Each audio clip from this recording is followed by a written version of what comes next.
¿Qué tal, comunidad? ¿Cómo andan? Bueno, de vuelta acá en un video relacionado un poquito a la situación que se está viviendo en Ucrania y en Rusia, pero para hacer ahora un análisis saliéndonos un poco de esta acción táctica que hubo, que bueno, todavía se sigue discutiendo y se va a seguir discutiendo cuánta cantidad de aviones han podido destruir con esta acción, en donde, bueno, hasta se está empezando a debatir si verdaderamente fue una acción de guerra o una acción terrorista por los medios que se utilizaron y por la forma que se actuó. Bueno, digamos que entonces en la Segunda Guerra Mundial hubo un montón de acciones que se calificaron como militares y se terminarían asignando como acciones terroristas por el hecho de que se operaba bajo camuflaje civil y que era la resistencia francesa entonces. Bueno, no me voy a meter en ese berenjenal, digamos, desde el punto de vista del derecho internacional.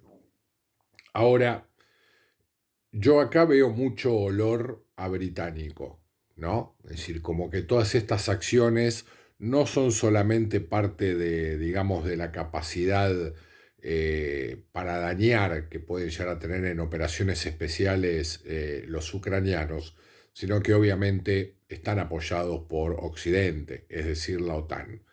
Y en este caso yo creo que Gran Bretaña tiene una gran cuota de responsabilidad. Es más, en todo el conflicto en general, Gran Bretaña ha tenido una gran cuota de protagonismo. Ya sabemos que después de pasadas ciertas semanas de que comenzó la operación militar especial o la guerra del Donbass, como generalmente se le dice, hubo atisbos de llegar a un acuerdo pacífico y que estas acciones fueron absolutamente detonadas por un enviado británico que fue obviamente Boris Johnson cuando ya había dejado de ser primer ministro de Gran Bretaña. Obviamente todavía le quedaban un par de meses de vida a la reina Isabel, eh, con lo cual también habría que agregar que le quedan muy poco tiempo, digamos, de reinado a Carlos III. Se está sabiendo de que, bueno, que obviamente que la enfermedad que lo aqueja cada vez le está complicando más el ser rey, y yo creo que en poco tiempo, en un corto plazo, tendremos un nuevo rey que será obviamente el nieto, William, de la reina, y ahí es como que se terminará el reinado de Isabel, ¿no? Es decir, como más allá de que en su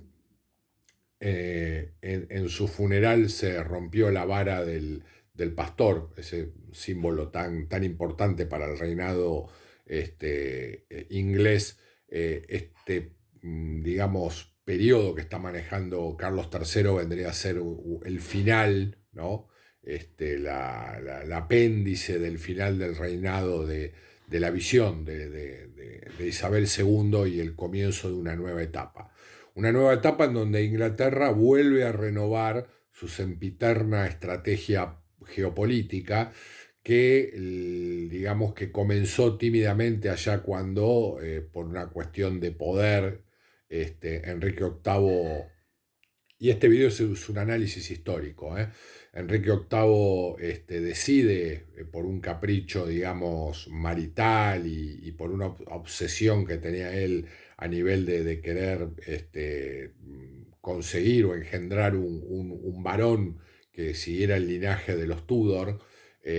Al no poder conseguirlo de parte de Catalina de Aragón y posteriormente de Ana Bolena, etcétera, etcétera, bueno, este hombre decide cortar con Roma, porque obviamente Roma no le aceptaba o no le... Sí, es la palabra, no le aceptaba o no veía con buen agrado que se divorciara encima de Catalina de Aragón, digamos, de la hermana, de un familiar muy cercano del emperador de Carlos I de España y V de Alemania. Y en este caso, creo que era la tía, Catalina, del emperador Carlos, es decir, hermana de Juana la Loca, si no me equivoco.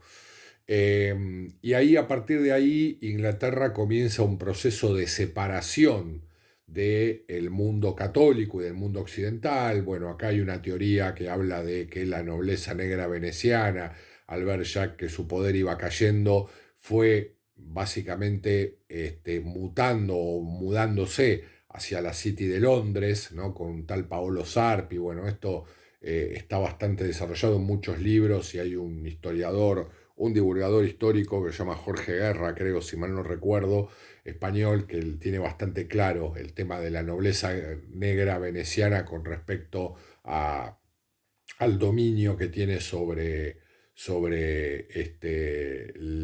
la nobleza y la realeza británica, y el poder que desarrollan económicamente.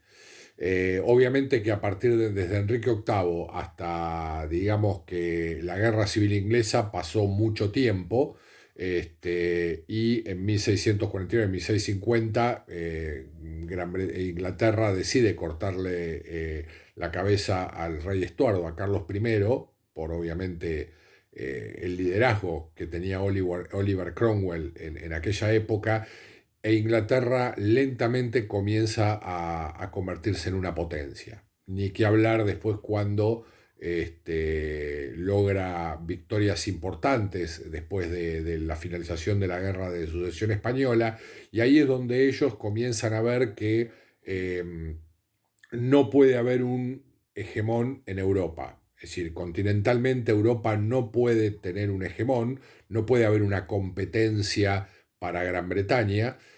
Obviamente esto ya viene de antes, de Cromwell, es decir, ya Inglaterra competía contra España en el poderío naval y el control de ciertos sectores estratégicos de América, pero generalmente no le iba muy bien, ¿no? Es decir, más allá de lo de la Armada Invencible y todo eso, pónganse a ver un poco después el ataque que sufre España de parte de la reina Isabel II, donde es un desastre lo que sucede, le va muy mal, es un fracaso en La Coruña, un fracaso en Lisboa, es decir, terminan después en las Antillas también fracasando, donde muere muchos componentes de ese ataque, de esa flota de invasión que termina naufragando absolutamente, de lo que poco se habla, pero digamos que a partir de fines del siglo XVI, ya con la Revolución Gloriosa y ya el estamento protestante absolutamente involucrado en el poder, y ya obviamente lo que es el catolicismo corrido de lugar, y con la última etapa digamos, de Mary Estuardo y de la reina Ana, Mary Estuardo junto con William, con el rey, comienzan a tener una estrategia y una doctrina de donde no se podían bancar hegemones. Entonces, primeramente fue la lucha contra España y contra Francia. No obstante, tuvieron problemas a nivel interno con las sublevaciones jacobitas apoyadas obviamente por los Borbones, al principio por España y posteriormente en gran forma por Francia. Obviamente que se tuvieron que fumar el dominio francés hasta 1815, una vez que lo derrotan a Napoleón, y en ese mismo periodo se sacan de encima el dominio napoleónico, es decir, el dominio francés. Francia ya pasa a ser un país que cualquier tipo de aventura colonial la tenía que hacer junto con Gran Bretaña o con previa autorización británica. Derrotan al enemigo español, balcanizan su principal imperio, que era desde el sur de los Estados Unidos hasta la Patagonia, o por lo menos hasta la Pampa Húmeda, o la Patagonia se opera posteriormente.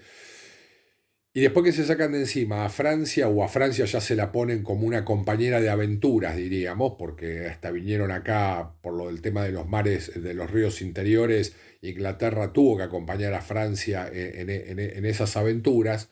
En otras que veía que por ahí a Inglaterra no le convenía, la dejaba operar sola, como fue por ejemplo en México o en el norte de África. ¿Por qué? Porque obviamente Gran Bretaña ya tenía sus estaciones o sus territorios en África, y bueno, dejaba que Francia operara por sí sola en otros, en donde a Inglaterra no le generaría ningún problema. En otras estaban juntas, como por ejemplo en la zona de Palestina, una vez que esa zona, después de la Primera Guerra Mundial, la pierden el imperio turco. Pero no olvidemos que en 1854 el hegemón ruso comienza a molestarlo, porque Rusia se da cuenta de que Turquía ya es un imperio con una gran necrosis, digamos, interna. Entonces aprovecha, obviamente, para anexionarse Crimea y empezar a correr a los turcos de todos lados. Esto, obviamente, Francia e Inglaterra no lo ven bien. El imperio turco pide ayuda y obviamente se genera la famosa guerra de Crimea, que fue terriblemente desastrosa, que es una guerra en donde con armamento ya moderno todavía se sigue utilizando las estrategias o las tácticas de la época napoleónica. Este, y ahí ya comienza a prenderse el polvorín que va a explotar obviamente en 1914 con la Primera Guerra Mundial, en donde en 1870 surge un hegemón nuevo, aparte de Rusia, que ya era un hegemón, surge un hegemón nuevo que es Alemania, ¿no? En 1871, luego de la Guerra Franco-Prusiana, Alemania se unifica, obviamente con la fuerza que le da Prusia, y no va a tardar 44 años en estallar un nuevo conflicto que hace que obviamente, bueno, Inglaterra salga bastante tullida, no desde el punto de vista material, pero sí desde el punto de vista del recurso humano. Murió mucha gente, mucho inglés, mucho británico murió en esa guerra, ni que hablar con las ofensivas del Somme. Se le destruyó un ejército entero como fue la BEF. Pero obviamente siempre era tratar de destruir el hegemón, ahora obviamente en compañía de Francia. Pasó lo mismo en la Segunda Guerra Mundial, con una Alemania que se vuelve a recuperar y vuelve a tener el mismo problema, ahora sí con fuertes daños materiales, porque obviamente Alemania atacó la isla, porque ya tenía la capacidad tecnológica para hacerlo vía aérea. Le costó muchísimo recuperarse. Acuérdense que en la década del 60, hasta que Inglaterra no empieza a exportar cultura, que es una de las grandes cosas que lo salva, es decir, el rock and roll, los Beatles, los Stones, llámenlo como quieran, un empleado o un obrero de la Alemania occidental vivía mucho mejor, y que seguramente había peleado en la Segunda Guerra Mundial, vivía mucho mejor que un obrero o que un empleado en Londres o en la misma Inglaterra o Gran Bretaña, que tenía unos problemas energéticos terribles, que tenía problemas de escasez de alimento, que bueno, después a mediados de los 60 con la organización del Mundial de Fútbol y toda la explosión artística que tuvieron, más o menos, y que todavía mantenían obviamente un entramado industrial importante, bueno, obviamente pudieron seguir desandando el camino. ¿Ok? Una vez que Alemania en el 45 queda absolutamente dominada, el hegemón sigue siendo, en este caso, obviamente la Unión Soviética con su pacto de Varsovia. Llegamos al año 91, el pacto de Varsovia se desarma, la Unión Soviética se desarma, y ese era el gran momento para balcanizar la Federación Rusa vía Boris Yeltsin. Bueno, obviamente surgió un personaje como Vladimir Putin y obviamente toda una clase dirigente y empresarial de tinte nacionalista, más allá de por ahí de conductas mafiosas o lo que sea, esa cosmovisión que tienen los rusos. Le dijeron a Occidente: hasta acá llegaste. Y yo creo que Gran Bretaña o Inglaterra más que nada se ha quedado con, con, con la sangre en el ojo. Y esto es lo que se está generando en este momento. Estamos ante básicamente una guerra. Lo que pasa es que Occidente todavía no la quiere blanquear, pero más allá de que Ucrania se está peleando en Ucrania, ya la guerra yo creo que va con visos de que esto escale y que ya sea una guerra entre la OTAN y Rusia. Hay que ver ahora el papel que va a tener los Estados Unidos como gran espadón de la OTAN, si le va a dar esta rienda libre a Inglaterra para que pueda volver a pasear digamos, los caballos del apocalipsis por Europa, o Trump tendrá la suficiente capacidad para poder frenar estas escaladas. Lo que ha pasado este fin de semana, yo creo que puede ser tomado como un casus belli. Por eso yo vuelvo a repetir el tema de los camioncitos. ¿De dónde salieron esos camioncitos? Las bases donde atacaron son bases muy lejanas de la frontera con Ucrania, no tienen nada que ver con Ucrania, ya prácticamente es la zona en donde Asia se junta con Europa. Entonces, digo, ¿cómo llegaron esos camioncitos? ¿Cómo esos camioncitos descargaron esos drones y los pusieron en lugares, en altillos, para que después se abrieran los techos y pudieran salir los drones para atacar las bases? A ver, ¿de dónde salió eso? ¿Cómo entraron esos camiones? ¿De qué forma lo hicieron? ¿No? Si fueron camiones, ¿de dónde salieron? Porque atacar el norte de la Federación Rusa desde Ucrania me parece una cosa casi imposible. A mí me suena que esto ha llegado de alguna manera y Ucrania no tiene mucho que ver, ¿no? Diga, a buen entendedor, pocas palabras. Entonces, por eso vuelvo a repetir el factor de las repúblicas del Báltico, la situación de Polonia, la situación de la costa norte de Polonia.